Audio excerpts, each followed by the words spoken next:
Hi everyone, welcome to Heartlight Vedic Astrology. Today I was going to talk about planetary transits of Gochara, as they're called in Sanskrit, for the month of November 2023. And again, this is from a Vedic astrology or Jyotish perspective. And it seemed like the theme of the month was the rebellious heart emerges. So let's get into that. By the way, I've picked up this new audio device to hopefully improve sound quality and sound volume.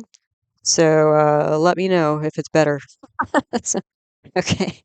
Yeah, let's give it a try. Note beforehand, the information presented here is for educational purposes only and should not be considered medical, financial, professional, or life advice of any kind. If you are in need, please contact an appropriate professional for support. And then I'd go ahead and take a minute or two to read the rest of this disclaimer. If you're new to Vedic astrology or Jyotish or my videos, know that all of my teaching videos on the subject are in my concepts playlist so that they're easy to find. And whenever you see a double asterisk in one of my talks, that means that there's a teaching video on that subject. So because there's a lot of jargon in astrology, and I go back and forth between English and Sanskrit with the Vedic astrology. So if I start talking about something and you're like, "What's that?" There might be a video on it, or I'll probably make a video on it soon. So for this type of video, the monthly transit video that I do, I integrate a lot of concepts, and so again, if you're a beginner, I have a list of videos here that are probably going to help you understand more of what I'm talking about or get more out of what I'm talking about. So the videos are North, South, East Indian style charts, introduction to navigating a birth chart, the Lugna ascendant rising sign first house, introduction to the constellations or Rashis, constellation or Rashi categories, planetary aspects, natural benefic and malefic planets or grahas, nakshatras, also known as lunar mansions. And then I have a video on each of the planets, the classic planets of Vedic astrology, and those you can find in my planets or grahas playlist. And I'm also starting to build my library of videos on the different houses or bhavas. So as they're coming out, I would check the houses or bhavas playlist so you can find out more about each house. All right, so there's a lot going on here. Let's start at the top. We have November 1st, that was yesterday. Today is November 2nd as I'm doing the recording. Mars entered Vishaka Nakshatra. Today, Venus just entered Virgo or Kanya, a Rashi or a constellation that happened like an hour ago. Tomorrow, November 3rd, we had the Sun in an exact mutual aspect with Jupiter. On November 4th, Saturn goes progressive. On November 6th, Sun enters Vishaka Nakshatra, and Mercury enters Scorpio or Vrishika constellation. On November 8th, Mercury enters Anuradha Nakshatra. And then on November 11th, Mercury has an exact aspect with Saturn. On November 12th, Venus enters Hasta Nakshatra. On November 13th, there's going to be a new moon in Libra or Tula in Vishaka Nakshatra, and that same day, Mercury leaves combustion or asta. November 16th, Sun enters Scorpio, and Mars enters Scorpio as well. November 17th, Mercury enters Jyeshta Nakshatra. November 18th, Sun has an exact conjunction with Mars. And then Rahu and Ketu also leave Sandhi. November 19th, Sun enters Anuradha Nakshatra. 20th of November, Mars enters Anuradha Nakshatra. You can see Sun and Mars are kind of traveling in parallel here. Very closely tight, or pretty tight this month. November 23rd, Sun has an exact aspect with Saturn. Venus enters Chitra Nakshatra, and Saturn re-enters Shatibisha Nakshatra. On November 25th, Mars has an exact mutual aspect with Saturn. On November 26th, Mercury enters Sagittarius or Danu, Rashi constellation, and at the same time, Mula Nakshatra. Jupiter enters Ashwini Nakshatra that same day. On November 27th, there's a full moon in Taurus or Vrishabha constellation, and that's going to happen in Rohini Nakshatra. Then at the end of the month, November 28th, Venus crosses Ketu, and the next day on November 29th, Venus enters Libra. So those are the dates. Let's talk about what all this means. Okay, so let's start with the sky pattern shifts and what's changing from the beginning to the end of the month in November. So on the left here, we have a chart, and this chart is for the 1st of November, 2023. It happens to be 17:07 p.m. Eastern Standard Time or New York time. That's the time zone I live in. But you can see here that time might seem sort of random, but it's actually not, because what I've done here is I've adjusted the chart so that Aries or Mesha, the first constellation of the zodiac, is in the first house. And when we have the first constellation in the first house, that creates a natural zodiac. The natural zodiac can actually be seen as like a horoscope for the entire world. All right, so this is what the sky pattern looks on November 1st, or did yesterday.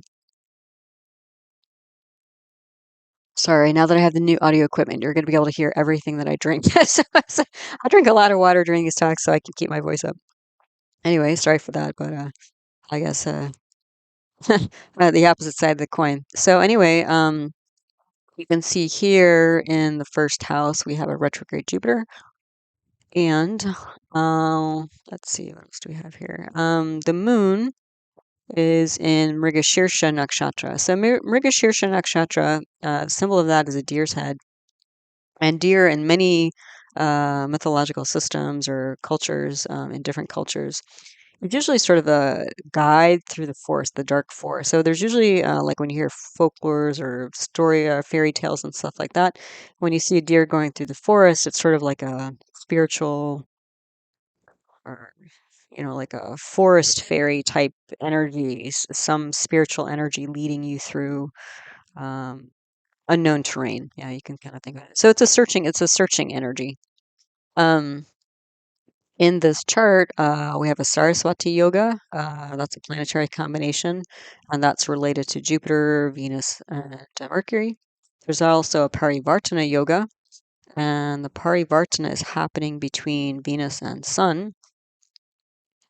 Um, and so what I was saying here, because if again we're taking Aries to be the first constellation in the first house, we usually look at where does the ruling lord or the lagnatia, ruling planet of the chart, go, which other house. So since Aries is ruled by Mars, Mars has gone to the seventh house, and the seventh house is about uh, independent business as well as partnerships, especially like spouse or spouse-like relationships, that sort of thing. What I'm saying here is that there's also going to be, so basically, I think the drive, because Mars is a very fiery planet, and also is a planet that's all about doing its own thing and being first and taking initiative, that sort of thing. And it's paired here with Sun, which is also a fiery planet. So there's a lot of fire here in the seventh house. And when you do the parivartana, the exchange of houses between Venus and Sun, you bring Venus into the seventh house. It's in its own sign. That's going to make this seventh house pretty strong and fiery, very active. The thing though is when you do the parivartana and bring Venus back into the house, it actually creates what we call a karko, which is certain planets and certain houses, um, even though they might initially seem like are positive energy, can bring some difficulties. So there might be some difficulties with partnerships and business. Whether they're personal colleague, personal friends, or spouse, or business colleagues, or that sort of thing. There's going to be a lot of energy there and activity there. There may also be some difficulty, not necessarily for the native of the chart, but the partners in their own lives separately might be having difficulties. The reason why I'm talking about a new drive towards freedom and foreign policy is that in the Lugna, in the first house, and the first house is the top diamond. I use North Indian style charts. So usually what I do is I start at the top and look at the Lugna or the rising sign, first house, ascendant. Those are all different names for the same thing. Because the first house really sets the tone for the rest of the chart. You can think about it that way. Um, so even though the ruling planet of this chart is Mars, and Mars has gone to the seventh house, Uh, Jupiter is the lord of the 12th house of losses, expensive, and also foreign places, that sort of thing. It's also the lord of the ninth house, which is the house of father, authority, governments, and also spiritual community. That planet has gone to the Lugna, the first house here. So we're bringing in this energy from the 12th house and the ninth house into the first house. We're bringing this energy of foreign places and places of isolation and expenses, that sort of thing, and loss into the first house. And we're also bringing this idea of spiritual community and authority into the first house. Jupiter also happens to be a benefic planet. It's a planet that signifies teaching, oration, speaking, law, justice, charity. So it seems like there are actually kind of two things going on here. All this kind of fiery energy going on in the seventh house might be a little bit of distraction for the kind of charity initiatives that are being formed here. And it looks like it's related to foreign policy because not only is Jupiter the lord of the 12th house of foreign places, but we have Rahu, which has recently moved into Pisces. So that's the 12th house here. And Rahu symbolizes things that are foreign, unusual. So a planet that symbolizes things that are foreign and unusual in the house that represents places that are foreign. It looks like with Jupiter being the lord of the 12th house representing law, you could see some pretty significant changes in foreign policy worldwide. Since again, we're looking at the horoscope for the whole world. So that's the beginning of the month.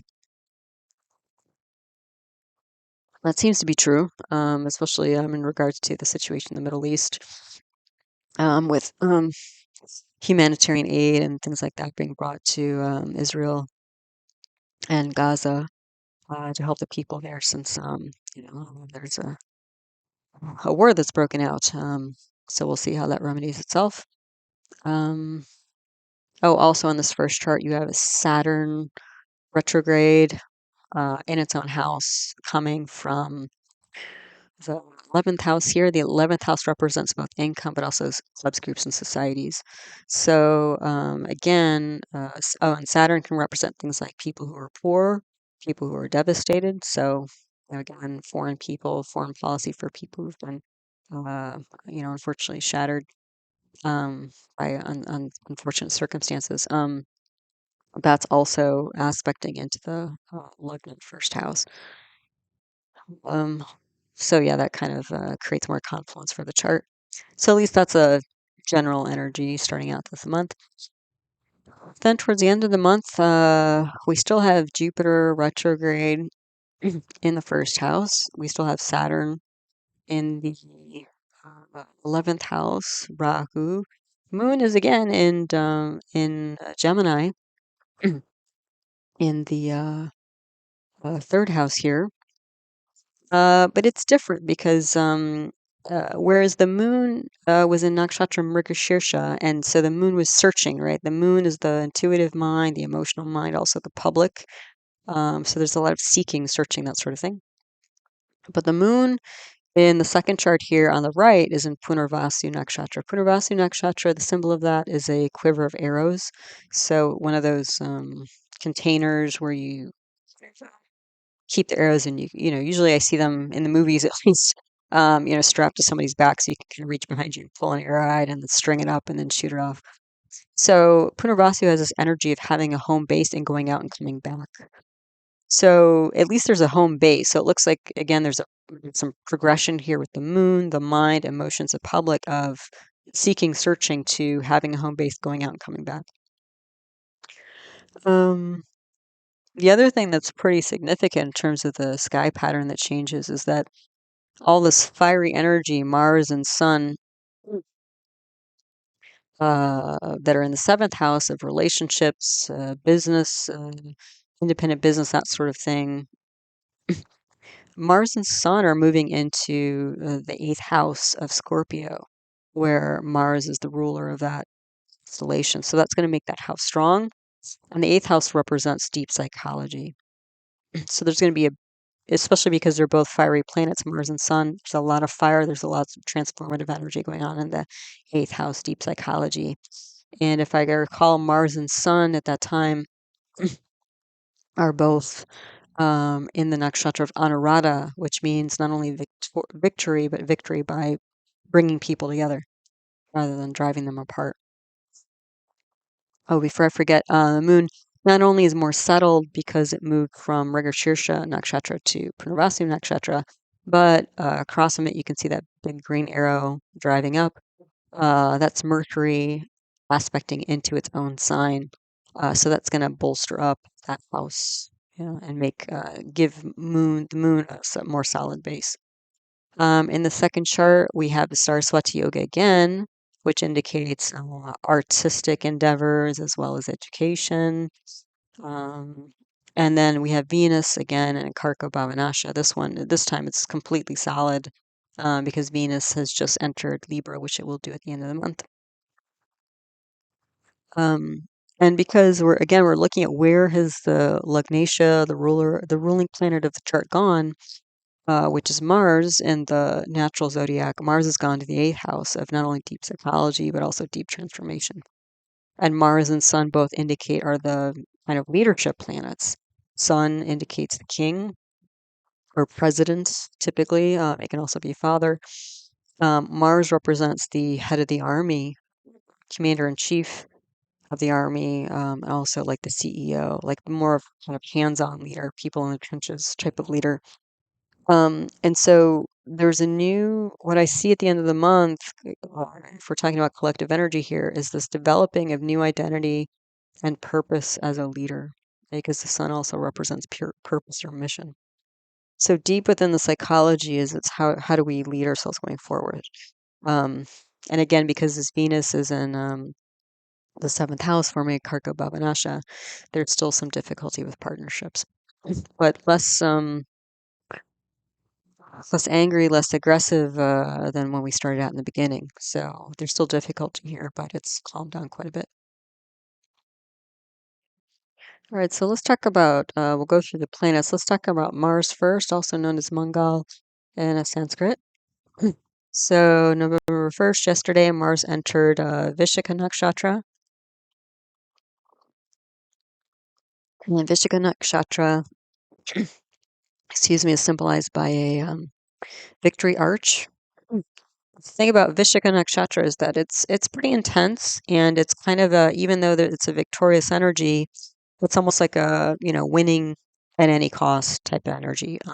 There can be a lot of collateral damage, both in terms of material and human resources, because again, if the only goal is to win, regardless of how it's done, a lot of people just kind of get in the way of that sometimes. So at least that's the perspective. The thing too is that the moon yesterday was an Ardra nakshatra. Ardra nakshatra is symbolized by it can be symbolized by like a thunderstorm, but also a raindrop or a teardrop. And so Ardra nakshatra is there's a lot of indications like psychology, but also sadness specifically, like emotional things. And so uh, that seems to be one of the sentiments, at least reading the news, is that there might be technically victory, some sort of victory going on, but with a lot of sadness. And again, the moon represents the public, so sadness of the public. So even though technically somebody might be winning, it's at the expense of relationships and emotions and that sort of thing. Um, Mars at this time is going to be in Libra or Tula Rashi constellation. Libra is a movable air sign, meaning that's very active, but also more of an idea type of constellation. And Jupiter is in Aries or Mesha aspecting here. So Jupiter's an expansive planet, so it's going to kind of add fuel to this fire that Mars is bringing. The other thing is that Mars is combust here. Combustion means a planet, a true planet so close to the sun that it gets eclipsed by the light of the sun. And that's technically what it is, but functionally what it means is that, in Vedic astrology at least, is that outer, because you can't see the planet, the outer manifestations of the energy of the planet are not seen. But deep within, they're actually intensified. So outwardly, Mars represents things like enemies and brothers, siblings, men. Um, Internally, it represents things like courage and initiative, that sort of thing. So this Mars energy, even though it's very fiery, Mars has been combust for some time, and it's actually going to be combust until I think early to mid January. So it's a good like 3 or 4 months for Mars to be basically underground, transforming uh, all of us, because we all have Mars in our charts. Um, the other thing is that Mars is conjoined with Sun and Mercury, as you saw on the slide before, and the Sun, Mercury is also combust at this time, so you can't see Mercury either. So all you see is the Sun. The Sun represents uh, mission, purpose, soul, that sort of thing. So there's this deep inner working um, going on. But again, the starting place for Mars at the beginning of the month is like victory and at all costs, but there's a sadness attached to it. And so there's this kind of heavy-handed new leadership, victory at all costs type energy. And this could be somebody who like kind of goes for their own form of justice, like maybe they're out for revenge, that sort of thing. So that's the start of the month. Halfway through the month's November 16th, Mars enters Scorpio Vrishika, which it rules. So Mars, that's going to make Scorpio very strong month. And it's entering Scorpio with the Sun the same day. Mercury will already be there in Anuradha Nakshatra, and Saturn will be aspecting that sign from Dhanishta Nakshatra. Anuradha, again, that's a nakshatra, is also victorious type of nakshatra or lunar mansion. The thing though is that, and it's right after Vishaka, the thing though is that the distinct difference between those two is that Vishaka nakshatra is victory at all costs, and Anuradha is about gaining victory through building bridges and building relationships. So it's a very different orientation in terms of how to create victory and even like what victory means. How do you define victory? Saturn is in Dhanishta. Dhanishta is symbolized by the symbol of that is the drum. So it's all about kind of rhythm and music and that sort of thing.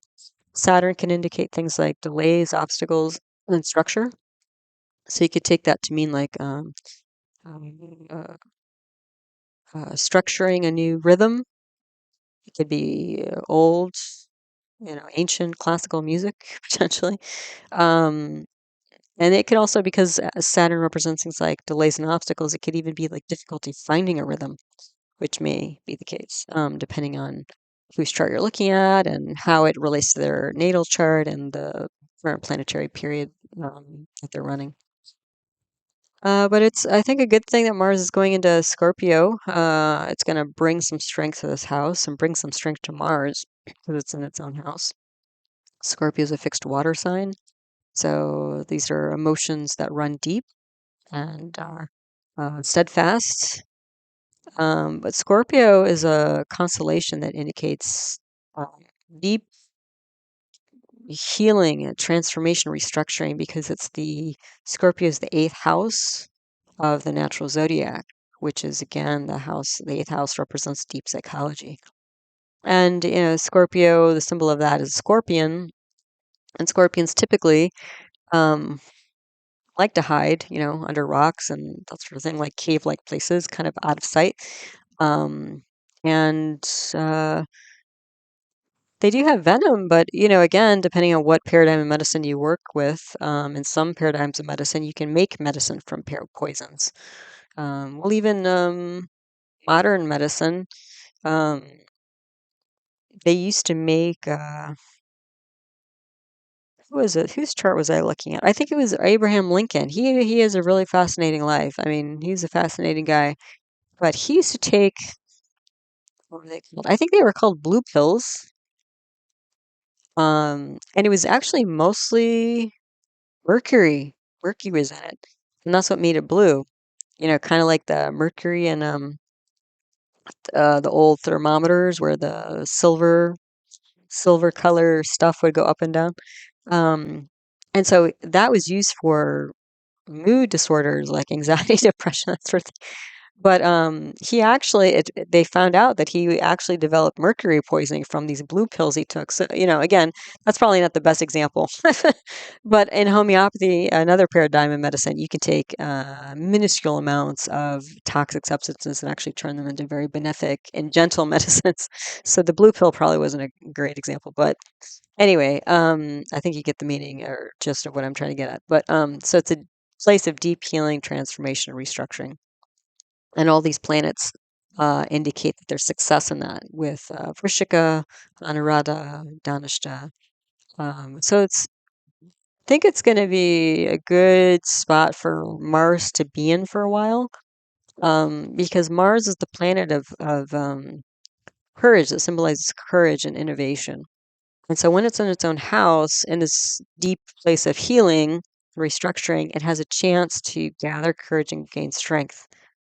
So luckily, that's going to be for all of us. And in this deep, dark, transformational place, the question that might be asked is there a better way? Because again, if we're starting off with this very intense, win at all costs, Martian type energy in the beginning, and Mars can also symbolize, because Mars is the commander in chief, can symbolize things like violence and military operations, stuff like that.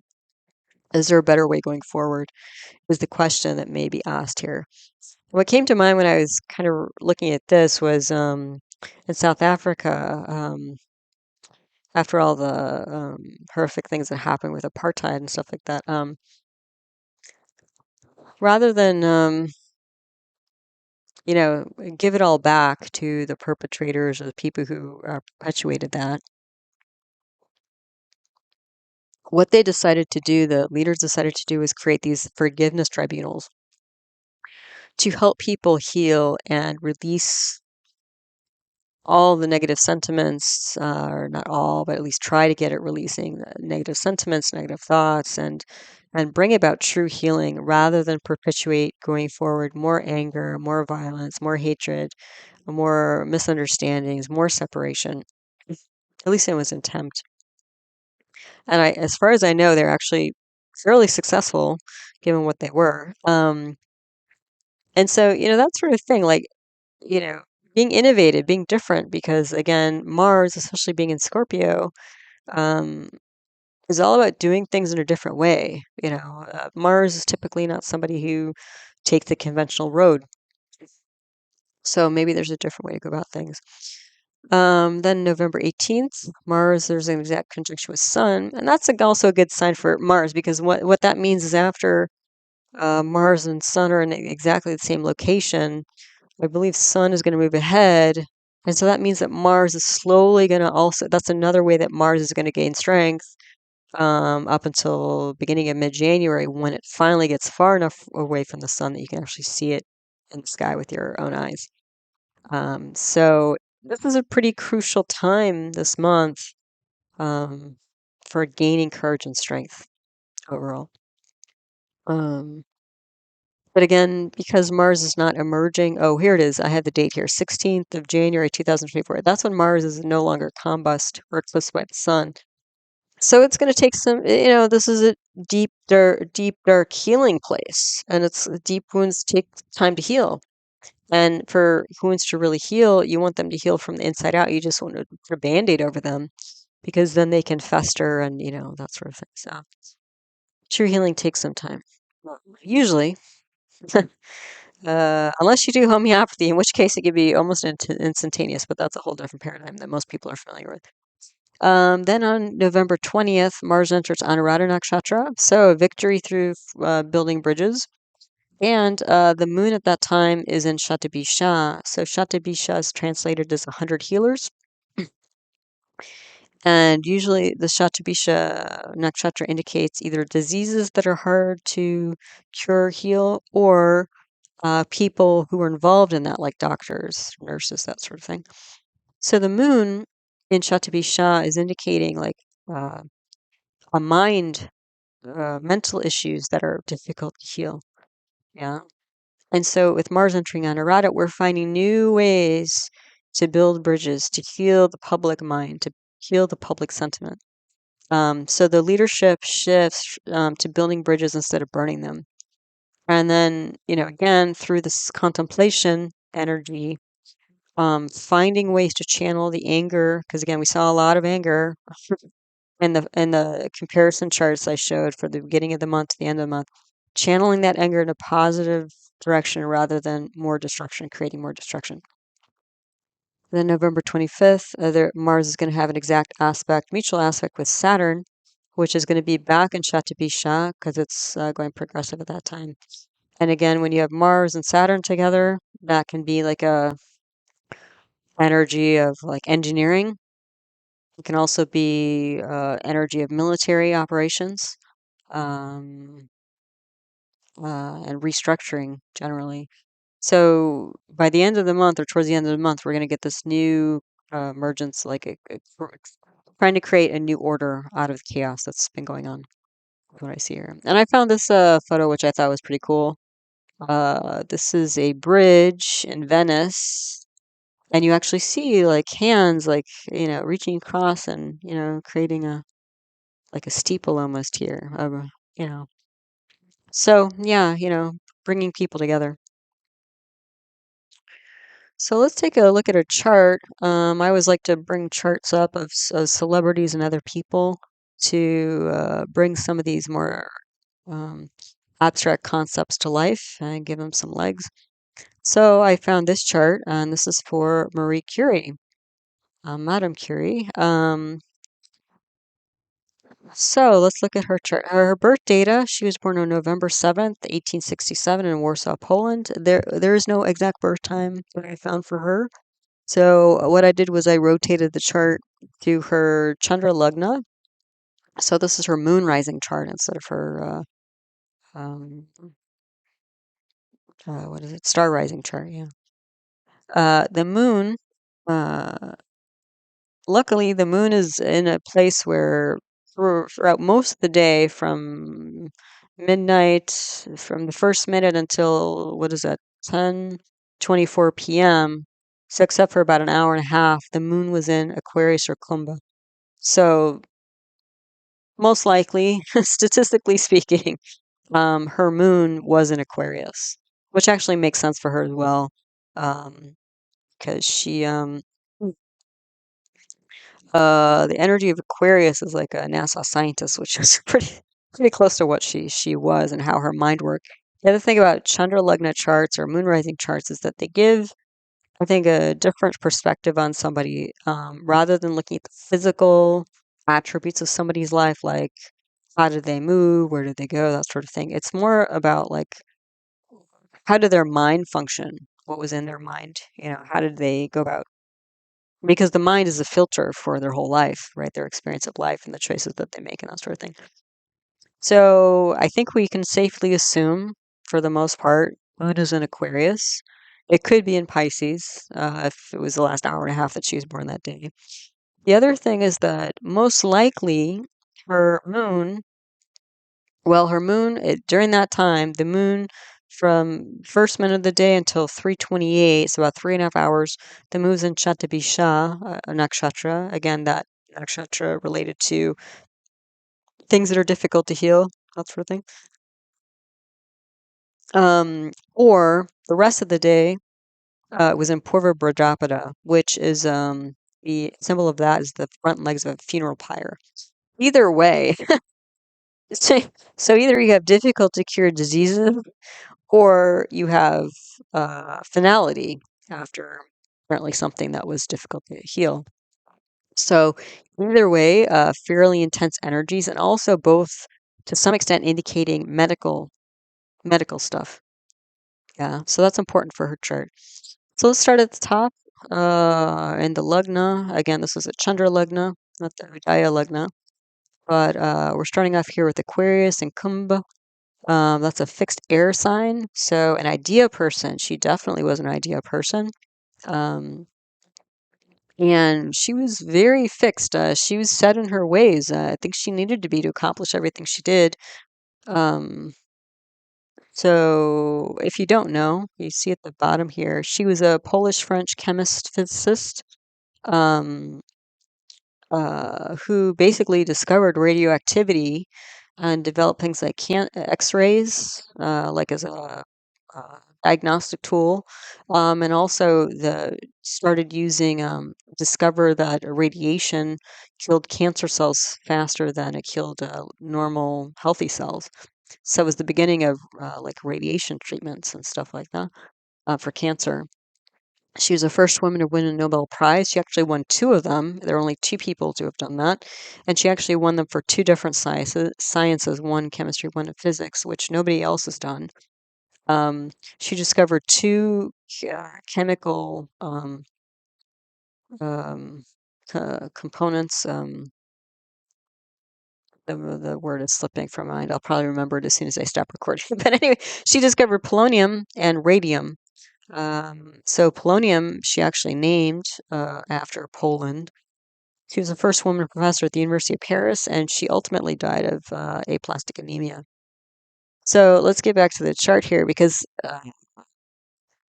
this actually, all of this plays out in her chart, her accomplishments. So she was a fixed air sign, idea person, clearly, with her profession. Um, so if we look at Kumbha Aquarius rising for her moon, the ruler of Aquarius is Saturn. Where is Saturn gone? Saturn has gone to the 10th house of career and fame. So that makes sense. Let's see. What else is in the Lugna, though, before we go to the 10th house? Because you can see the 10th house. It's this big red circle I have around it. So that's pretty important, clearly, for this woman. We have Moon and we have Ketu and Shatabisha. So not only is mind in Shatabisha probably, or Purva Bhadrapada, but K2 is definitely in Shatabisha, and K2 represents things that are hard to diagnose, hard to treat, diseases that are, yeah, just hard to get at, and things that you can't see. Um, and that makes sense because, especially when you're dealing with things like X-rays, which you can't see, and dealing with using X-rays and radiation to help with cancer, that all makes sense. The other things that also make sense for her because she ultimately died of aplastic anemia because she didn't have any idea how toxic all this radioactivity was. And apparently all of her notes and papers and things that her desk and everything were so radioactive from all of she used to carry tubes of, all these chemical components in her pockets and walk around and stuff like that. So all these things are apparently locked down and in lead boxes and stuff like that. Because to this day, like there's still so much radioactivity coming off this stuff. There's also Jupiter here. Jupiter's in Dhanishta. So that's about, again, positive rhythms and that sort of thing. So especially when you get Jupiter and Moon together, Jupiter's a very benefic planet and Moon is about the mind. You have a very benefic, minded person here. And with K2, K2 is a very unusual, hidden uh, type of energy. K2 can also represent foreigners. And even though she spent most of her life in France, she never really relinquished her, at least cultural identity with Poland. She taught her children Polish, and then she hired Polish nannies to take care of them and sent her kids to Poland and that sort of thing.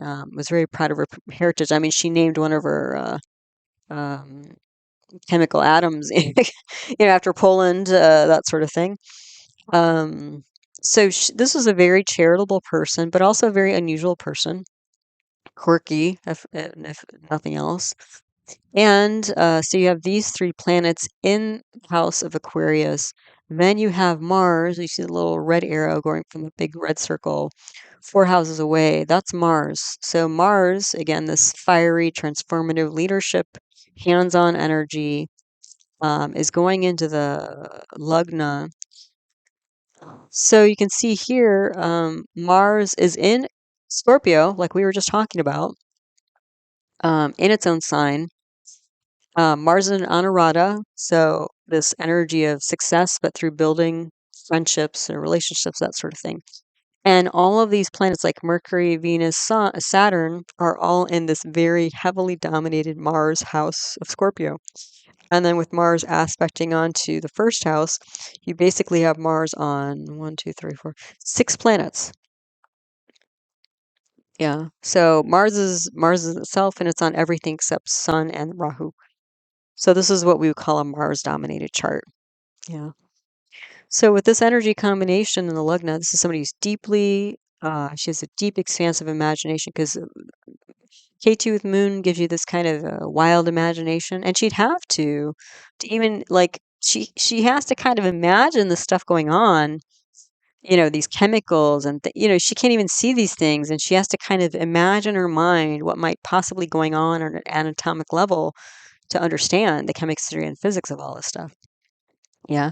The other thing that was that she probably did based on what she accomplished. She had a very obsessive nature.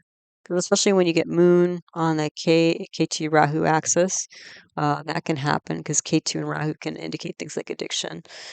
Highly enthusiastic, and that's because of the Mars Jupiter combination.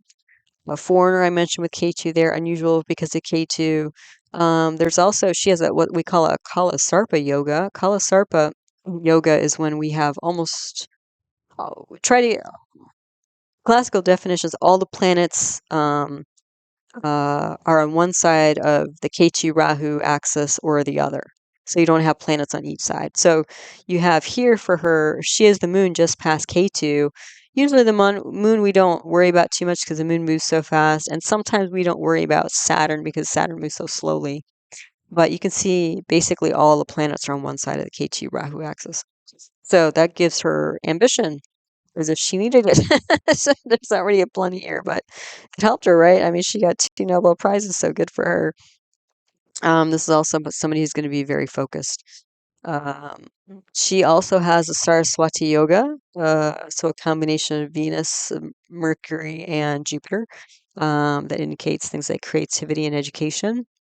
Uh, it's a rising sign of Aquarius. Again, gives her this kind of NASA scientist type, but somebody who's looking for creative solutions to difficult problems when you start integrating all these energies, and somebody who's a humanitarian. So, last month I looked at Alfred Nobel's chart, and that was a different energy. He was more about selling his ideas, like for explosives, to make a profit. She, on the other hand, took her knowledge and used it to create X-ray, like mobile X-ray units to bring onto the field to help soldiers because it helped determine, soldiers needed surgery or to what extent, that sort of thing, and help with the uh, determination of what resources to use. The other thing is that she specifically decided not to patent all the stuff that she discovered. And the reason why is she thought it was more important to leave it open for other scientists to develop over time. So, a very different motivation from the man who awarded her a prize. But, last month I talked about him and him kind of possibly assuaging the guilt, or at least trying to clean up his image posthumously, because he was the inventor of dynamite, which put a lot of these people, you know, on the battlefield and needing X-rays and stuff like that. And again, the radiation poisoning because K2 can represent things. Rahu K2 can indicate things like poisoning. So the radiation poisoning that probably, it resulted in the aplastic anemia that eventually killed her. All right, so the Lugnatia, what do we have here? Oh, that Lugnatia, the ruling planet of the chart is Saturn. It's gone to the 10th house I mentioned in Scorpio. It's in Vishaka. The thing that was, it's in Vishaka, but I checked this out. I checked. Saturn, by the end of the day, is in Anurata also. Like you can't kind of get better than that. I mean, because that means she has 4 planets in this Anurata energy. I mean, how could she not? How could, like you need that kind of planetary energy to do what she did. Not only just the fact that she discovered all this stuff and was a professor, Nobel Prize and all this, but she did it as a woman. I mean, so she had a lot of stuff, and as a foreigner, she had a lot of stuff, potentially, up against her, making it difficult, but she, all these planets just blasted her through all that. So, no problem for this lady. Um, oh, that was also interesting. So it doesn't necessarily come up in the software, but this big conglomeration, Raja Yoga, which is four planets that we have here: Mercury, Mars, Venus, Saturn, and Anuradha and Vishaka Nakshatra. Raja Yoga is a little bit like a stellarium, or excuse me, a stellium, which is what I think the term they use in Western astrology.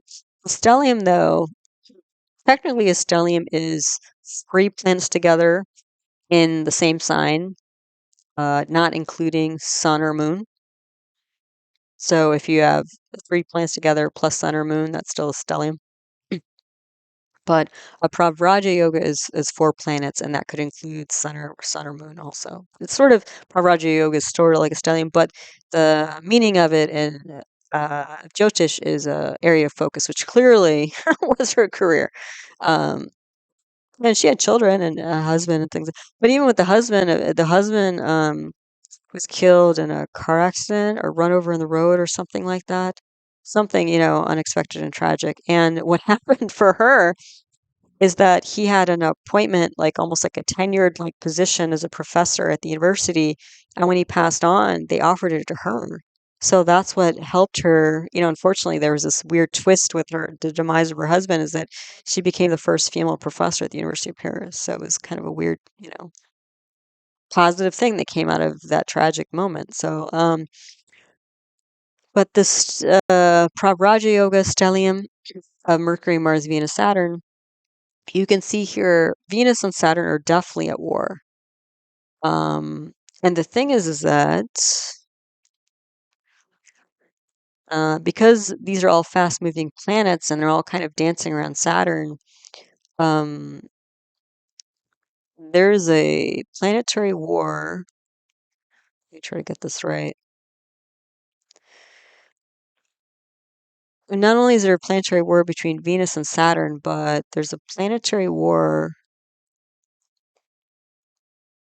Oh, this is a week, the one she was born is a week after a planetary war with Saturn and Mars, and a week before, I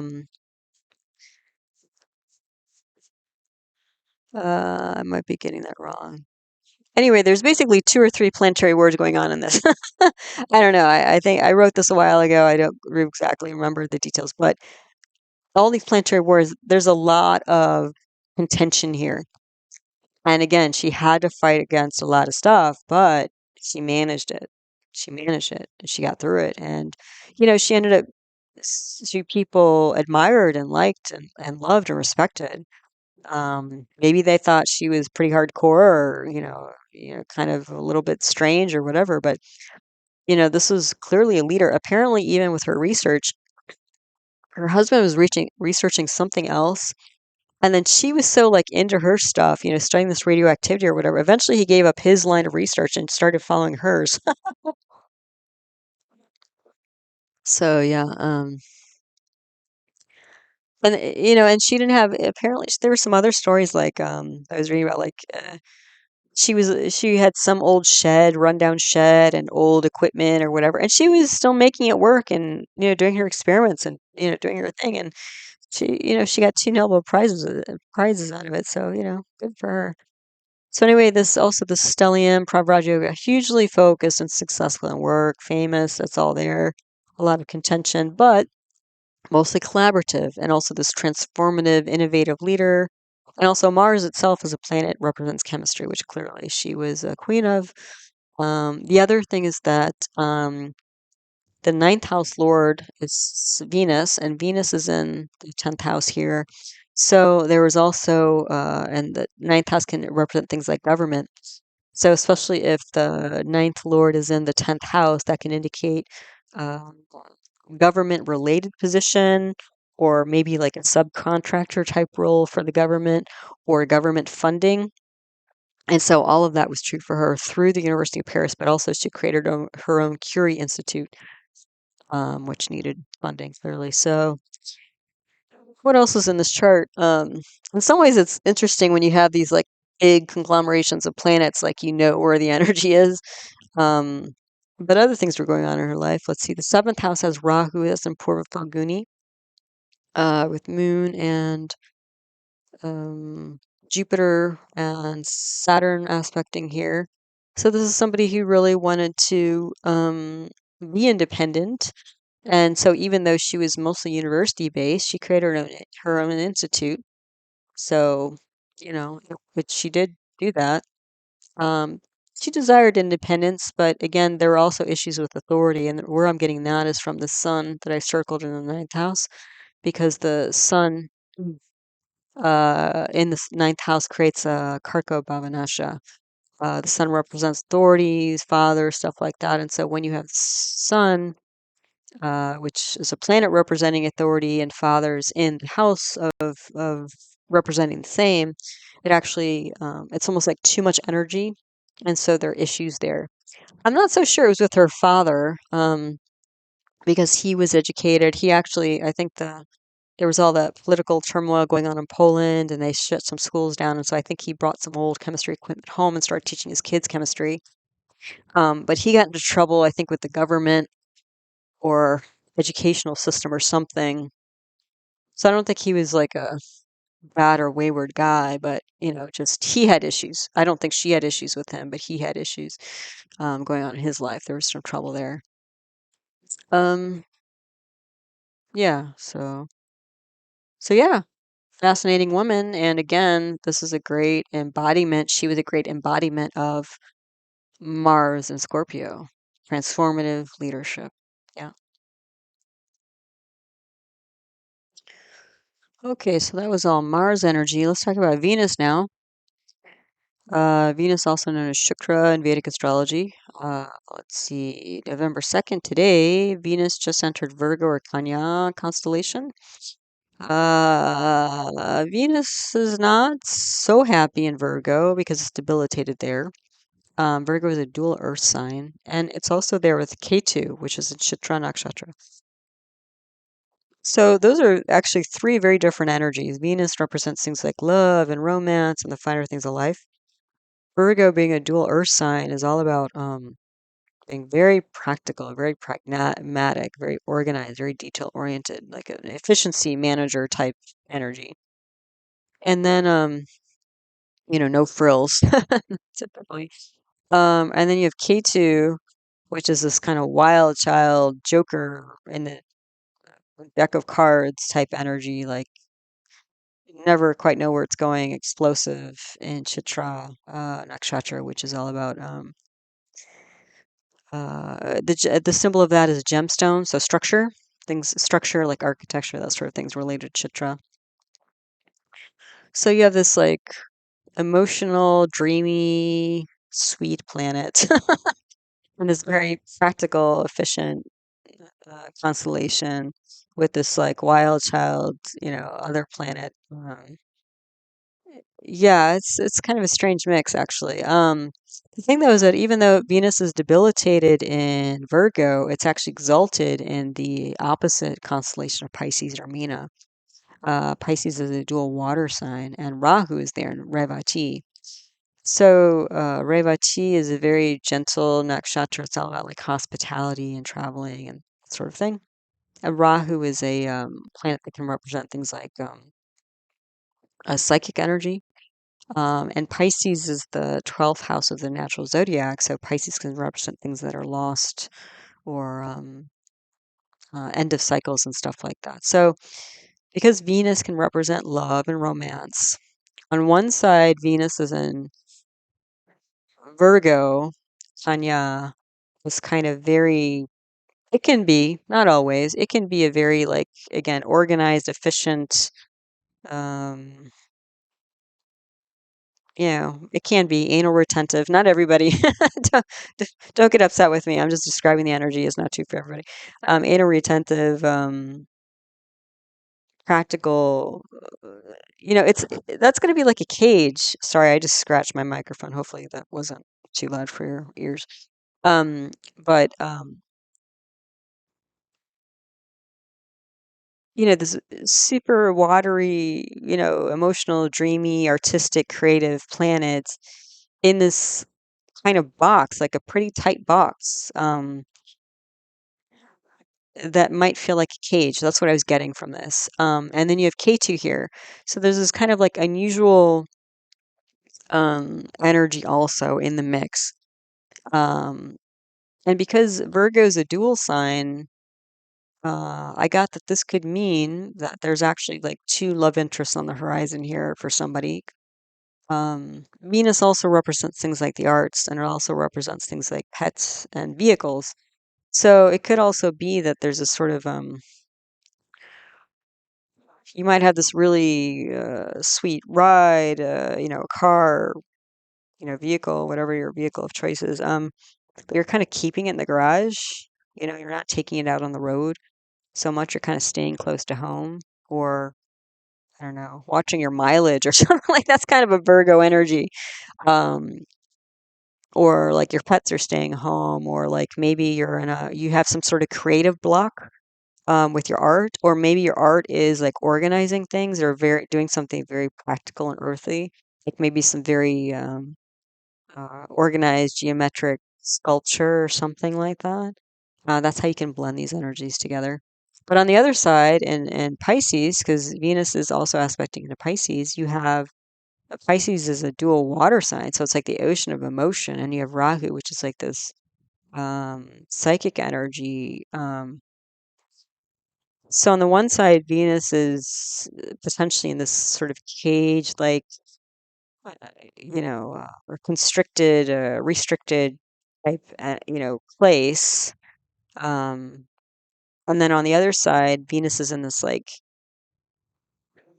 place without kind of boundaries or limits or that sort of thing. So especially if there are two people, two love interests here, these two are probably going to be very different. This could also indicate with Rahu that the emotional connection or experiences with somebody who's passed on, like maybe it's more of a spiritual connection or psychic connection with somebody. Um, yeah. And then Venus also represents things like just socializing generally, not even like a romantic interest, partners, relationship. So that may be again a little bit more restricted, like a little bit more practical, a little bit more home based, like hanging out at home, to save a few bucks, that sort of thing, rather than go out and go to the opera. That's Virgo is not really the opera constellation. Um, yeah, and so again, because Rahu and Ketu also represent things that are foreign, there might be like, some sultry foreigner who pops up into your world or your life um, under unusual circumstances. But again, if there are two, there's going to be like two different energies. One is going to be very ambitious and emotional and expansive and free, like a free love, almost like 60s, 70s free love, hippie type, free spirit. The other one is going to be more restricted, controlling, um, and even I was getting possibly an energy vampire type. Because the thing is, like, all this like restriction is, I think, going to cramp Venus's style. Um, yeah. So again, because there's this weird mix of energies. Then there's this again. This could show up as a creative block. It could also show up as like a start-stop type energy because K2 is erratic. And again, this could also be related to pets, vehicles. But there's a wavering. There's going back and forth in terms of practical action here. Like maybe there's some unusual person who shows up in your life, and Venus being the uh, planet, one of the planets that represents like diplomacy, is probably going to try to be sweet, at least polite to this person and try to set boundaries. But K2 is not. having anything to do with boundaries. It's like it blows up boundaries, yeah, any chance it gets. Um, so I think the wavering here is in terms of what kind of practical action is going to be taken regarding this person, whoever this, if it is a person, um, this unusual person. It's like, do you diplomatic, or you just cut your losses and move on? Because there's just like it's like oil and water here. These are two very different energies, Venus and Virgo, and then K2 is just like another one. Um, so that's the starting energy for Venus as of today. And then November 12th, Venus enters Hasta Nakshatra. The symbol of that is a hand. So it's literally like a hands-on type of energy. So again, there's this attempt, maybe not successful, it looks like. There's this attempt to kind of gain control or smooth over at least this kind of wily or slippery energy or situation that's coming through. Try to contain it, whatever this like wild uh, child person or energy is. November 23rd, Venus enters Chitra Nakshatra. So again, it's about setting boundaries, I think. And then November 28th, Venus crosses K2. So this is where it all comes to a head, and um, probably somebody's at the end of their rope, and then there's either a collision or release that happens here. And this also corresponds with Mercury is going to be in Mula Nakshatra.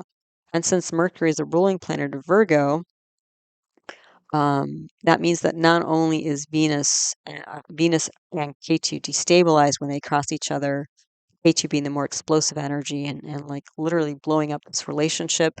This might indicate literally like a motor vehicle accident or an accident with a pet, unfortunately. K2 is a very pretty explosive planet. Like last month when Mars crossed K2 is when there was an invasion, an explosion in Israel. So, but since Mercury's in Mula, Mula is the energy Mula, the symbol of that is a bunch of roots tied together. But it's a very kind of destructive energy, like the kind of destruction that happens under the ground when like a seed, starts to transform to become a plant. Because there's destruction in that. Um, so because because of these three planets and where they're located, November 28th, there may be some instability regarding these, especially if Virgo is an important constellation for you, and or you're running these planets, Venus, K2, Mercury. So the day after, though, so once you're at the end of the rope and you're like, okay, see ya, sayonara, I'm out of here. Um, Again, if you're dealing with a relationship, November 28th, November 29th, Venus enters its own sign of Libra, Tula, and it's aspected by Jupiter. So, yay, Venus is in its own house. It's a lot happier there. It does well there. It's going to get back to itself there. And then Jupiter, the great benefic, is going to be shining its light energy into that house as well. So that's going to be like night and day overnight. And so at the end of the month, Venus is definitely moving on to better days, better circumstances, and it might really feel like you've just been released from a cage or a box and your heart has been given wings. So it might be a little bit tough through the month, but by the end, there should be some release and lifting of all this kind of weird, awkward, unusual stuff, these run ins that's happening, it looks like this month with Venus. All right, so we have another celebrity chart here. This is Thich Nhat Hanh. If you don't know him, he's a Buddhist monk born in Vietnam on October 11th, 1926 in Quang Ngai. I don't know how to pronounce that, Vietnam. I don't have a exact birth time for him either. So this is another Chandra Lagna chart. The moon all day on October 11th was in Scorpio Vrishika, so we can use this pretty with confidence, I think, as a moon chart. The moon was in Anuradha Nakshatra from the first minute of the day till 1749, and after that it was in Jesta. So most of the day was in Anuradha, which makes sense given who he was. I'm guessing the moon was in Anuradha, besides it being statistically likely. His birth Mahadasha, or so his planetary period, was in Saturn, most likely, if he was born before 1959. What is that? 6 o'clock? no, 8 o'clock. If he was born before almost 8 o'clock in the evening, he would have been born into Saturn period. After that time, he was born into Mercury. Either way, um, what's interesting about those two planets is they're both planets that indicate separation, isolation, also when Saturn and Mercury are strong, influential planets in somebody's chart, that can indicate somebody who's unlikely to be married or have a lot of sexual activity, actually. So, since he was a monk, it's probably true for him. I don't know about his personal life, but makes sense. And also, given what he did, besides being a Buddhist monk, he not only was a monk, but he actually developed many monasteries and he was a Buddhist monk. He founded many monasteries and practice centers throughout the world. So he created places of isolation so people could meditate, essentially, um, which can be indicated by the energies of Saturn and Mercury. His Ashta sequence is Saturn, Mercury. So even if he started in Saturn, he got to Mercury or whatever. And then he went to K2 Venus. So again, Saturn, Mercury, K2, those are all planets of separation. Um, and being a foreigner, Saturn, K2 foreigner, Mercury mind, rational mind.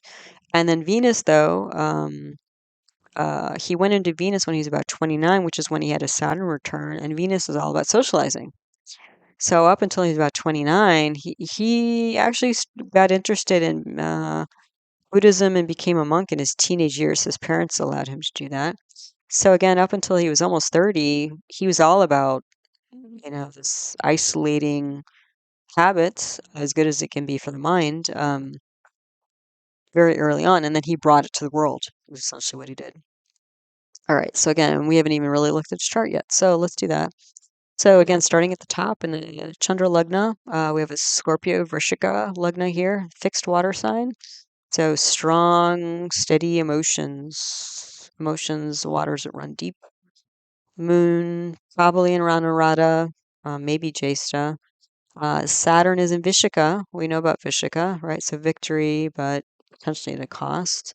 Although for him, it was I think the same deal as Marie Curie, where his Saturn very quickly shifted into Anurata. So, um, but with the Saturn on his moon in the Lagna, that meant that he was born in the Sadhisati. Sadhisati is a 7.5 year period where the Saturn passes the constellations before, of, and after the moon.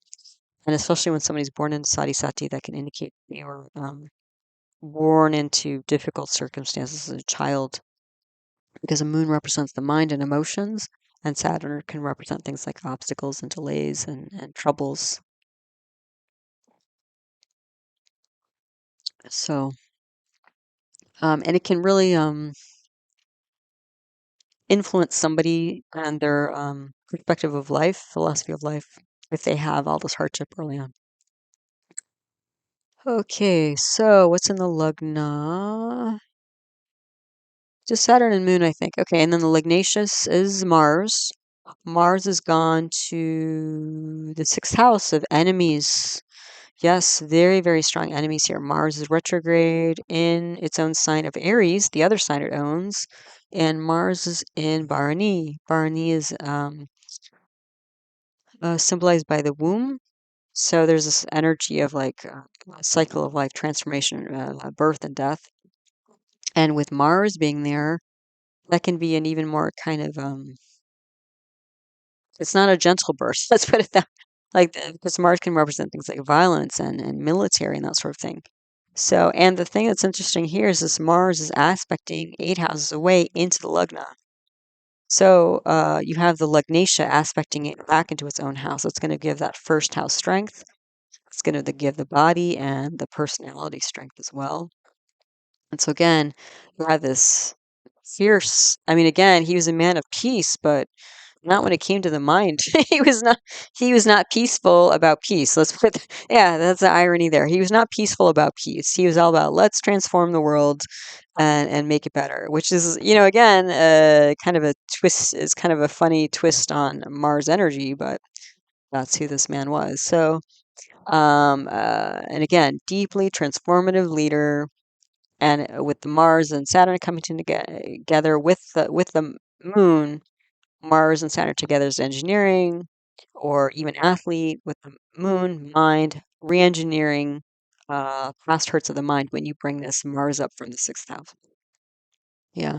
And that's what he was helping people do. Because a lot of people, the reason why they get into meditation is because they have a lot of hurts and they're looking for peace, and they're having a hard time finding it. I mean, unless they're lucky enough to be born into a family who's that's just part of their practice. Um, but a lot of people need a teacher or leader, somebody to lead them in that new direction, especially if their family was about the opposite. It was not about peace and to compassion and kindness and listening and that sort of thing. And a lot of people end up in meditation uh, because other things are just not helping them, or making things worse. Like maybe they turn to drugs or alcohol and it makes their life worse and makes their mind worse. Or maybe they turn to violence or stealing or any kind of addiction, sugar, internet, or whatever. Um, so there's a he's all about creating a new path for the mind. Um, So let's go around the chart. The second house, if you count counterclockwise in the North Indian style chart, we have Ketu here. Ketu's in Purvashada. Ketu, and the second house represents oral speech, especially. So Ketu's foreign. So he was somebody who spoke foreign languages, several actually. But he was also somebody who spoke about unusual things. In Purvashada, the symbol of that is a winnowing basket, like the type of basket used to separate wheat from the chaff, the harder parts of the wheat from the more edible parts. Um, so there's this like sifting process. So he used to talk about sifting, culling through the ideas. Yeah. The other thing is that second house represents family, and K2 can represent explosions and separation. So he was separated from his family. He was expelled by the government from Vietnam. And he was expelled, exiled for 39 years. But maybe we all go home at some point, I guess. Pretty late in his life, maybe 2012, 2018. He had a stroke that incapacitated him. So the last few years of his life, he could not speak. The last few years, he was given permission to go back to Vietnam, and I think that's where he passed. He ended up being able to go home and pass there in peace. I assume, in peace. But yeah, so that's what his second house is indicating here. Third house, he's got Jupiter there, although Jupiter's debilitated in Capricorn, but it's retrograde, so there's some strength. Jupiter is in Dhanashta, so it's about rhythm, and Saturn is aspecting here. So third house is more about written speech, and he wrote, I couldn't believe it, 130 books. They've sold 5 million copies around the world. He used to write poetry. He used to do like write books and write poetry and stuff, just to like, come up some money to pay bills or whatever. And he also did a lot of calligraphy and stuff. So that's all third house stuff. And especially with this Saturn aspecting to its own sign of Capricorn, he's going to be very industrious, especially with this expansive Jupiter there. And Jupiter's all about publishing as well. So that's there in the third house. Fifth house, he's got Venus aspecting into Pisces, kind of like what we have now as of an hour or two ago. So the Venus, a lot of diplomacy, again, to Pisces, like watery, uh, emotional issues, depth, expansive, all of that. He also has Sun aspecting into the fifth house, and there's the parivartana exchange of houses between Mercury and Venus. So he actually has Mercury, Sun, Venus all aspecting into the fifth house here. So there's going to be leadership, there's going to be diplomacy, there's going to be thoughtfulness, to his own intellect, because the fifth house represents intellect as well as creativity. So, that also feeds into the third house here because Jupiter is the lord of the fifth house. So all that creativity is going to go to the third house of his written communication. Let's see. Mm, yeah, Venus is exalted in Pisces. It's in Hasta Nakshatra, so it's going to be a very hands-on, very practical type of socializing of diplomacy, that sort of thing. So again, it's this. He spent his first years meditating and then learning the practices and the sutras and all this sort of thing. And then after, when he went through his Saturn return, he brought it out to more of the public, brought it around the world. Mercury's debilitated in the 12 and Pisces, and Mercury's in Swati. So again, Swati is this energy or nakshatra that's symbolized by new blades of grass blowing in the wind. So there's this kind of fragile growth energy there. And Mercury is the planet that represents the rational mind. So again, there's this kind of new growth in the mind, developing new mental habits here. And the sun is in Chitra. So sun is purpose, work, is in Chitra, symbolized by gemstones. So again, architect. So an architect, what he is with the Venus and Mars, Venus and Mercury with the Sun, his purpose was to be an architect of the rational mind. Use the rational mind to heal and bring diplomacy to the world. An architect that, what did I write here? Architect that beautifies the fragile mind. There you go. That I I guess I must have been feeling inspired because that's pretty good. The sixth house I talk about, massively strong Mars. And again, Mars is in the house related to that symbolizes obvious, overt enemies, and Mars is the planet representing enemies. So, and he had massive enemies despite him being a man of peace. But that's what's kind of ironic, right? Like Gandhi was a man of peace, and he was assassinated, and Martin Luther King also the same. So it's just, I think when you're really challenging people, even if it's for their betterment, you get pushback. So that's how it goes. Seventh house, you have Saturn and Moon here. The Moon is exalted in Taurus. So independent business, this is where his retreat centers pop up, I think. Eighth house, you have Rahu there in Ardra. Well, there you go. So Rahu's ambition going to the eighth house of deep psychology. Ambitious about deep psychology, yes. Ardra, sadness, transformation. So and also the eighth house represents like alternative mindset, especially when you have a strong eighth house. Like if you have a planet in its own house, or you have Rahu or Ketu there, somebody has an alternative mindset. Um, Pursues deep psychology, and again, a transformer of hidden grief. So check, check, check. The ninth house aspected by Mars is debilitated in Cancer. Jupiter's exalted there. So, but there's going to be a lot of enthusiasm, a lot of activity in the ninth house of government. So he was involved in politics for sure. That's why he got kicked out of his own country, and spiritual communities. So enthusiasm. So enthusiasm for spiritual communities, and he built Plum Village, which is the largest Buddhist monastery in both the U.S. and Europe. European Union. So he did all that. Um, the 10th house, we have Saturn aspecting here. Obstacles. Yeah, that could bring obstacles to a conventional career. I could, yeah. I mean, because he was kind of, as far as I remember from what I read, he was moving up through the ranks of the religious community in Vietnam. And then, yeah, it was really like sort of shocking to me. But when he would write about peace, I guess the politicians were translating peace as meaning communism. So even though he was talking about these sort of universal spiritual principles, like it all got politicized or whatever, and he got kicked out of the country. I think that's how it went down. Yeah, it's pretty wild.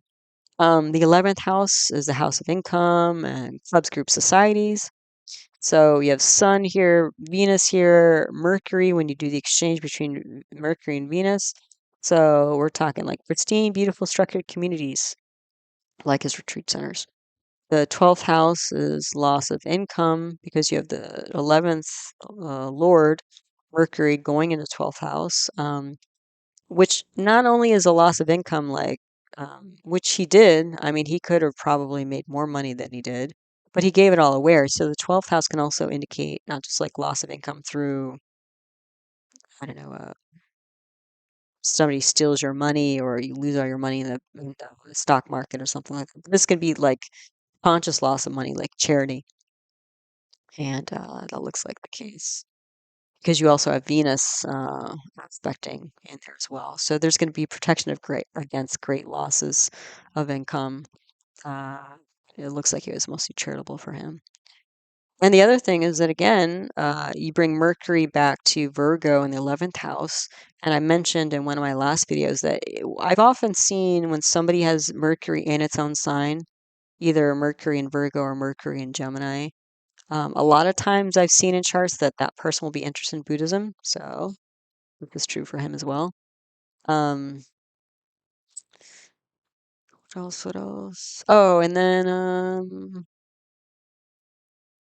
oh, that's what I wrote here. Yeah, the Mercury is also the Lord of the eighth house. So all that deep psychological transformation, you bring that to the 12th house. The 12th house represents isolated places. So again, we get this, isolated form places where you go to heal deep sadness and rejuvenate your mind. Yes, it's all there. Okay. So he was called Tay by a lot of his students. That means master or teacher in Vietnamese, apparently. A Buddhist monk. In 1966, he opposed the war, and because of that, partially because of that, I don't know the whole story, was exiled for 39 years from Vietnam. In 1967, he was nominated for the Nobel Peace Prize. So we got another Nobel Prize person here. He founded many monasteries and practice centers around the world, and he was a prolific author, as I mentioned, 130 books. I mean, wow. Some people don't even read 130 books. He wrote 130 books. Wow, industrious for sure. So again, another hugely Mars influenced person. And again, we have Mars here, not only in Aries, but we have it Mars in Scorpio through aspect. Yeah. So you can see hugely transformative people, and not only for themselves, but others as well. So what's the sun doing in November? Sun on November 3rd. There's going to be exact aspect between Sun and Jupiter. So this could mean something like bringing justice to authority or revising the philosophy of rulership, since Jupiter's all about law and justice, and Sun is about government and authority, like heads of state. November 6th, Sun enters Vishaka Nakshatra. So again, this is a leader who wins at all costs. And then November 16th, Sun enters Scorpio Vrishika. So that's when this deeper transformation's happening and not just Sun, not just only represents, like if we're thinking outwardly in a worldly sense, like heads of state and military and stuff like that, but Sun personally represents father. It also represents soul. It also represents mission and purpose in life and career. So these things might be going through similar transformations.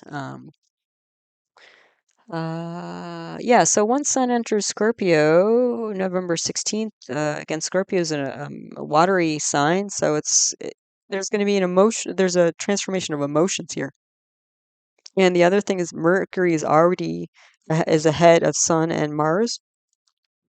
So we'll talk about Mercury as well, but Mercury is going to be sort of leading the charge in terms of transformation here. 18th of November, there's going to be exact conjunction with Mars. I mentioned that. That's when Mars is going to start to regain its power and start to move towards resurfacing and becoming more outward again. November 19th, Sun enters Anuradha Nakshatra. So that's when there's this softening of the leading edge, reorientation, be more people oriented and centered rather than goal oriented, or at least inclusive, if not centered. And then November 23rd, there's going to be exact aspect by Saturn on Sun, but it's not mutual. And again, Saturn is all about restructuring. So, and Saturn at that time, at the end of the month, is going to be in Shatabisha. So things that are difficult to restructure, things that are difficult to heal, restructure. But Sun is going to be in Anuradha, so there's going to be some new restructuring of leadership that I think is not only going to be successful but popular. Yeah, so that's the Sun. Mercury, Buddha. So again, Mercury represents the rational mind, communication, business, that sort of thing. November 6th, Mercury enters Scorpio, Vrishika. So that's the one leading the charge with all this deep transformational, especially emotional energy. So there's going to be processing or integrating of thoughts and emotions here. Um, and so again, remember that Venus is nested in Virgo or Kanya, which is ruled by Mercury. So as Mercury's moving through this, it's also going to affect Venus and Ketu, but Venus more acutely because Venus is moving through Kanya or Virgo throughout the month of November. So the playing field for Virgo and Ketu are shifting during this month. November 8th, Mercury enters Anuradha Nakshatra again, moving from win it all, the rationality or analysis or the decision from a win at all costs motive to a win-win, right? Win for others as well as self, kind of transformation. November 11th, Saturn will aspect Mercury one-sidedly. So again, new rhythm, structure of thoughts, decisions, communications, also could be friends or business.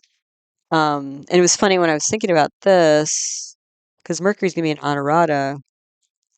There was this. It was kind of funny. This came to mind. The song from the past, a song by En Vogue. You might have heard it. There's a line in the lyrics that says, "Free your mind, and the rest will follow." And that seems to be what's happening in the sky this month. Is that Mercury is gonna come into Anuradha, make this shift from Vishika to Anuradha, and hit up against the aspect of Saturn. And then who's next? And then I think Sun is next, and then Mars is next. So it's like boom, boom, boom. Through, you know, uh, that's what we're going to see through November. So it happens in the mind first, and if you change your mind, your actions and your words and all that will naturally change as well. November 13th, right after this reorientation of Mercury, Mercury leaves combustion. So all this new energy that's been mostly internal is now going to start to come forward or come out onto the surface. November 17th, Mercury enters Jyeshtha Nakshatra. Jyeshtha is represented by Talisman. So it's kind of funny. It's almost like a dual nakshatra. Sometimes, depending on what planets are there, it can indicate more of like law enforcement, law protection, because the talisman is a protective amulet.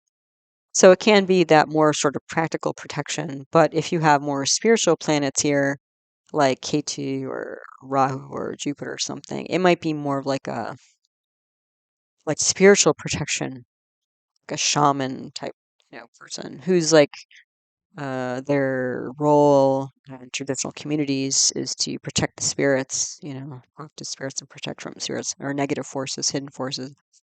Um, and also Jyeshtha Nakshatra has this energy of like the elder person. If there's a hierarchical type of structure, or like an older person, older sister, older brother, older family member, that sort of thing. So there's this like maturation of the mind, the rational mind, and providing protection from hidden forces. So again, there's a deep transformation of how the mind is processing things and decisions it's making to be more inclusive, integrative, and be more holistic in its approach rather than single-minded and reaching its goal. May actually result in their outcomes overall.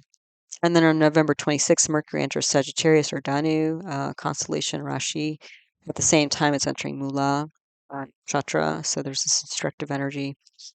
So when I see Mercury entering Sagittarius, Sagittarius is a fire sign, a dual fire sign, but it's all about, again, more fire, more transformation, but there's also this kind of philosophical bent to Sagittarius. And so it's what I was seeing here with Mercury, the planet representing the rational mind, was like this transformation of life philosophy, outward, and outward, uh, outwardly transforming his actions in the world. So once the mind has shifted and you develop this new life philosophy, your actions are going to follow suit, essentially. So the moon, just make a few comments here because I do separate videos on the moon, the new moon and full moon each month. So on November 13th, we have a new moon in Libra or Tula, which is going to be in Vishaka Nakshatra. So again, more victory, but with an edge. Libra is a movable air sign. It's neutral for the moon. And this new moon is going to be in the Lugna at this exact moment. So this is all about transforming new mind of somebody, personality, their even physique, their what they're known for. Those are all things associated with the first house. And it's going to be conjoined with this Mars and Sun, aspected by Jupiter. So again, there's with Mars and Sun, all that fire. There's going to be a lot of anger here.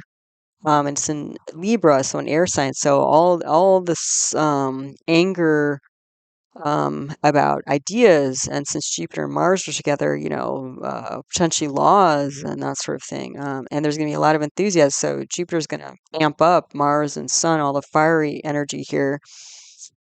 Yeah. So again, all this anger is fueling victory, but at a cost. And then Virgo. Excuse me, Venus is in proximity to K2 in Virgo. Not sure. Let me just try to remember why I wrote this. I do these slides different times and I'm like, go back, I'm like, wait, why did I write that? Venus. It's true. Venus is getting closer to K2 in Virgo. It's going to cross K2 on the 28th. That's a couple weeks out though. Where is Virgo? Oh, because, okay, this is what so if we're talking about a new moon in Libra and Vishaka Nakshatra as the Lugna for that moment in time, the exact moment in time for the new moon, Virgo is going to be the 12th house to that new moon. And in Virgo, we have the Venus coming up on Ketu, which I mentioned before. And Venus is the Lugnatia for this new moon chart, which I will do a separate video on. So Venus, the ruler of the chart, has gone to the 12th house of loss, expense, isolation. And again, that's where you have that Venus, lovey-dovey Venus energy in this restricted uh, kind of Virgo energy with this like wild Ketu in the mix. So that collision that's coming at the end of the month for the new moon, we'll see. Looks like that's all about because Venus can represent like losing people in relationships, yeah. So and being kind of too strict about thoughts, ideas, and that sort of thing, rather than really considering, the messiness, the realistic messiness of people. That's why I wrote it. I was like, wait, Venus and Ketu, what does it have to do? It's a 12th house for that new moon on the 13th. On November 27th, there's a full moon in Taurus or Vrishabha Rashi constellation. That's going to be in Rohini. So that's going to be a whole different story. Rohini, Taurus is a fixed earth sign, so grounded. Moon is exalted in Taurus, so the moon is going to be bright and full, luscious, juicy. Rohini is a nakshatra that's the most attractive nakshatra lunar mansion. So this is where we're taking all these new ideas that, all this like skirmish is about earlier on in the month. We're going to ground them in reality. And there's this whole like vibe or feeling of being more attractive, fertile, creative, abundant, like all the good things in life. Like there's a turn here from all this anger and um, violence potentially with all this fire and angry words, if nothing less, if not, physical violence. Although Mars can indicate physical violence, but a lot of sharp, heavy, angry words here, shifting towards the end of the month. So that's looking positive. And then we have another celebrity chart here. This is of Yvon Chouinard. I think that's how you pronounce his name. Who is this person? Well, he was a rock climber, environmentalist, inventor, billionaire. This is his chart. He is the founder of Patagonia, which you may or may not know. Patagonia is a outdoor clothing and gear company for like rock climbing and hiking and all sorts of outdoor activities. And he was known in the business world for his disruptive business practices, and disruptive meaning like he decided his company was only going to use 100% organic cotton in its clothing in 1996.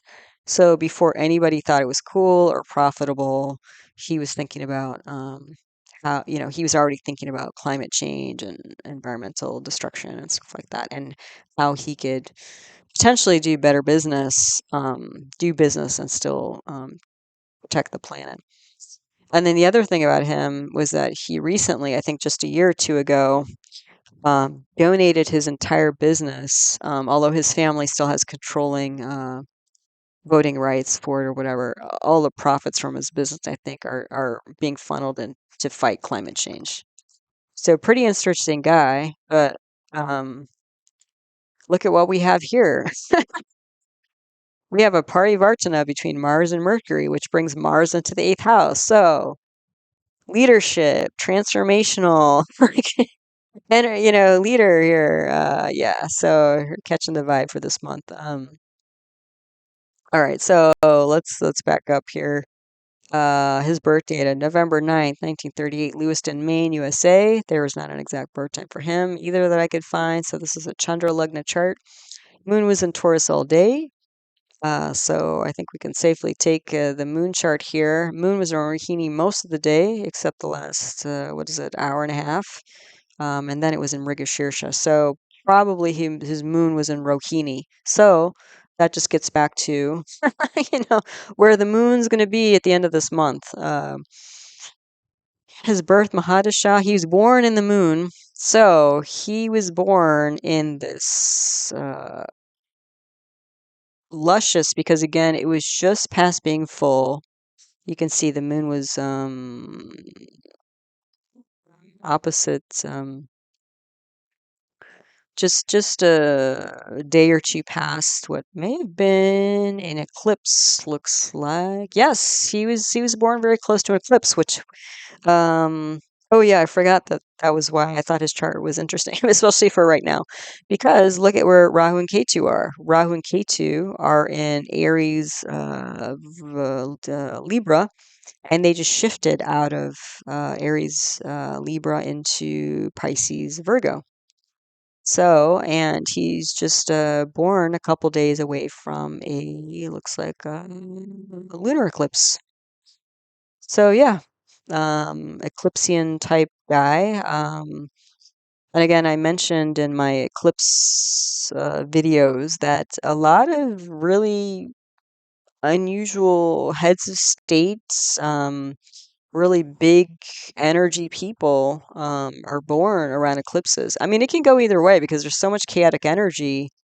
It's sort of a crapshoot, I think, in terms of like, is somebody stable enough to handle that energy? It's big energy. Eclipse energy is big energy. And sometimes I think it really, uh, it can go either way with creating this amazing human being that's just, you can't even believe half of what they've done in their life, and other people, it just, they can never get on track. It can go either way. But for him, his moon was in Rohini, beautiful mind, attractive mind. He also has a Saraswati yoga, so arts, beauty, education. I already mentioned he does the outdoor clothing thing. So Moon and Venus both represent clothing. And look, we have Moon and Venus, Venus in the seventh house of independent business, and we have Moon aspecting there. So he had a clothing business here. Um, Wait, let me backtrack. I'm getting discombobulated here. Oh, let's go back to the birth Mahadasha. So his birth period, he's born into the moon. So he's born with this bright imagination, positive imagination. Um, he also has Venus, Mercury, um, aspecting the moon. He has Mars aspecting the moon, Saturn aspect. So he had a lot of things going on in his mind. So he was both an engineer as well as a designer. Because when you get Venus and Mars together, you get like design. When you get Saturn and Mars together, you get engineering.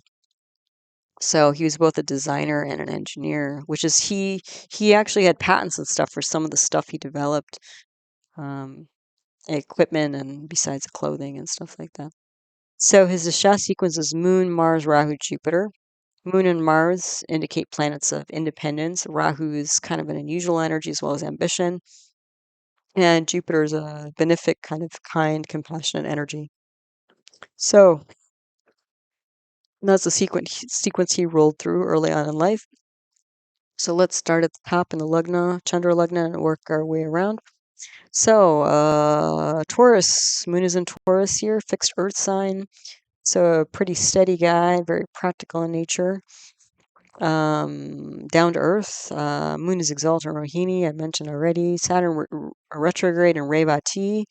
Revati is a gentle energy. It's about hospitality, and traveling, which that's what his company was about, was providing clothing and gear so that, I mean, it's not like a five-star hotel, but, creating good tents and sleeping bags so that you could, be comfortable in the outdoors, stay dry, that sort of thing.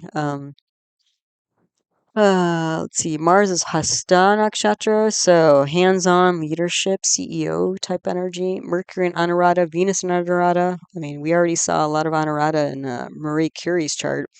So successful speaking, successful business, successful design, all of this together, attractive face, voice, mind, structured hospitality, hands-on leadership, innovator, successful, popular speech, communication, business, strength, hospitality, art, beauty. You can see all this coming together for this man.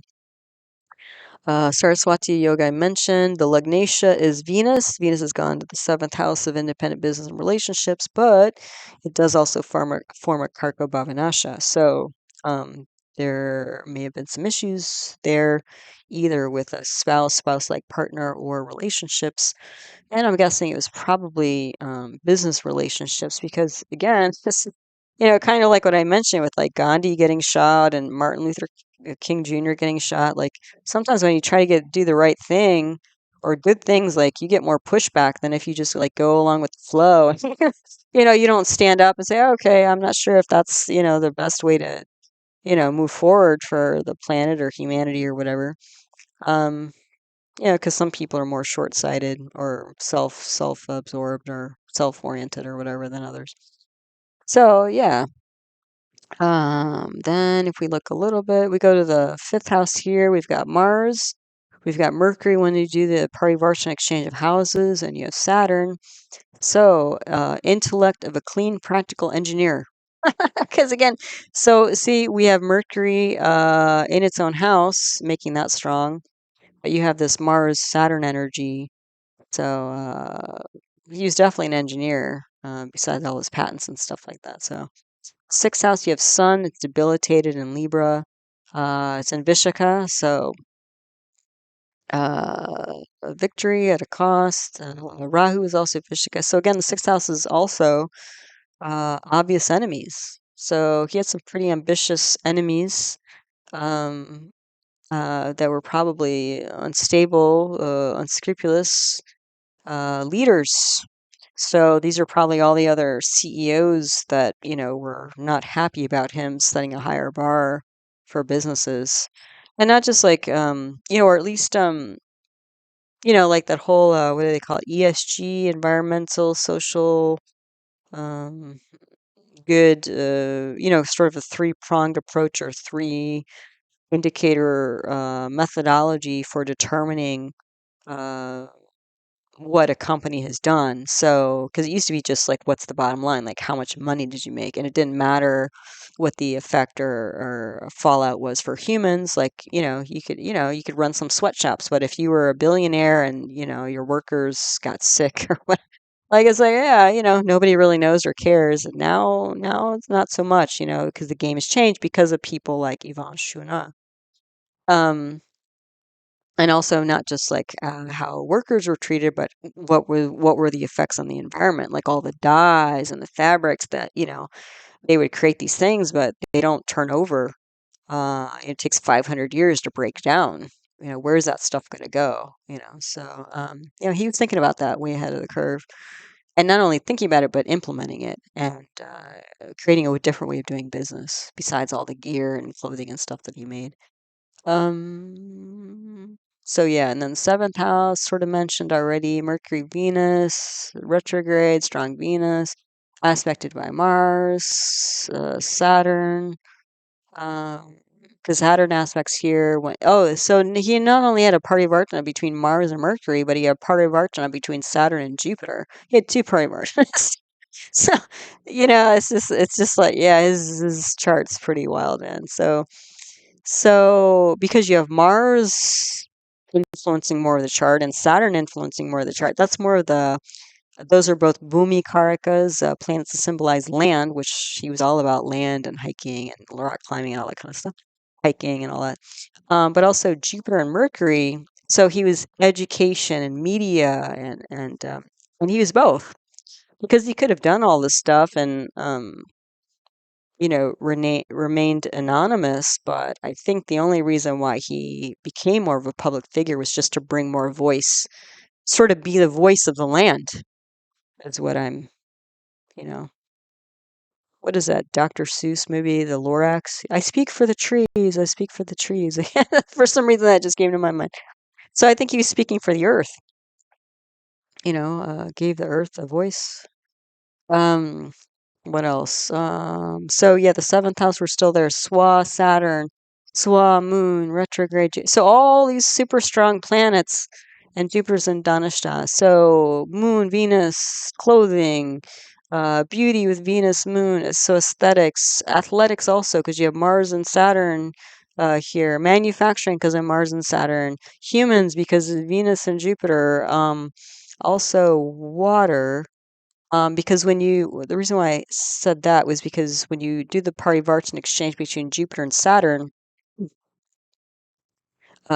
Jupiter will go to the 11th house where it's in Pisces, its own sign, and Pisces is a dual water sign. It's like the ocean. So you bring that kind of oceanic energy to the 7th house. Um, yeah. And then let's see, the 10th house and 11th house both are sort of similar. You have Jupiter, Saturn, Mars. So again, athletics, engineering, manufacturing, and sky now, because Saturn is the lord of the 10th house, which represents sky. So again, you're getting earth, water, sky, like all these kind of, natural landscapes and stuff in his horoscope. And the 10th house is also fame, career, and it's tied in with groups because that's what he was doing. He was basically supplying groups to go camp outdoors or paddleboard outdoors or whatever they wanted to do. Um, and there's a lot of money in it. Yeah, when you get that Jupiter back into the 11th house, that's a lot of income. That's part of where his billionaire status came from. Um, the 12th house, we have K2 there in Bharani, aspected by Mars. And again, that's a pretty explosive energy.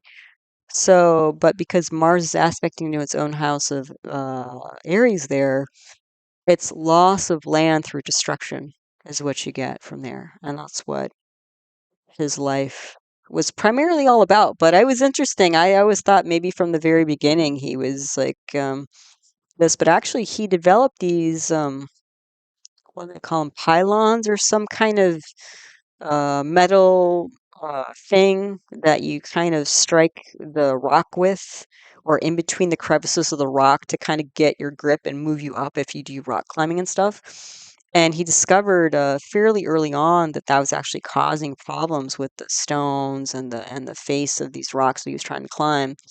And I think he got into trouble. I think there were some lawsuits about that or something, or his first business went bankrupt, or yeah. So it was actually, he wasn't, his total background from what I remember wasn't always squeaky clean. But I think he realized early on is that if more people like him were creating these things and being rough on the land and not really respecting the land, that it wasn't going to last. The planet wasn't going to last for any of us. Um, so yeah, so that's his chart. And again, we have another Mars and Scorpio person who, again, deeply transformational leader for the whole world. So that's Yvonne Chouinard. All right, so the outer planets here, slow-moving planets. This is they're not doing so much. They're a little bit quiet, but they are again interacting with some of the other planets. So most of this we've already talked about, so it's going to be a reiteration for the most part. But November 3rd, there's going to be Jupiter is going to be an exact mutual aspect with the Sun. So again, justice, moral compass for leadership. Something related to that. It could be indicated here. November 4th, Saturn goes progressive. So it's been retrograde for a few months, so it's going to start to move forward. So after that, so with Saturn representing old structures and things like that, this is kind of the turning point of like probably the last few months. The summer's been pretty intense with like one thing after another, probably going awry for most people. That once all this old structure, I want to say dross. It's so funny. Sometimes these like strange words to me. I mean, I know these words, but I don't typically use them in everyday language. But sometimes like these strange words will come up when I'm doing these videos. It's like the funniest thing. Anyway, Saturn has cleared away the old, and it's time to pave forward a new way, reconstruct a new path. So November 4th. So you probably feel that. Sometimes when Saturn goes progressive or retrograde, it almost feels like the train, the train slowing down, like, and then, oh, sorry if that was loud, and then it's slowing down, and then all of a sudden you're like, starts, chug, chug, chug in a different direction. That's kind of what Saturn feels like on those days of going into retrogression or progression. November 11th, Saturn's going to have an exact aspect with Mercury, which I mentioned, renewing of collaborative thought, processes, decisions, communications, because Mercury's going to be in Anuradha.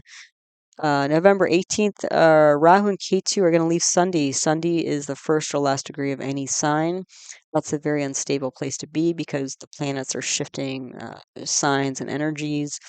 So that's good. So Rahu and Ketu are going to settle in. So we're going to all settle in into a new 1.5 year energy cycle because Rahu and Ketu take about a year and a half to transit signs. Rahu's going to be in Pisces, so jumping into the ocean of motion.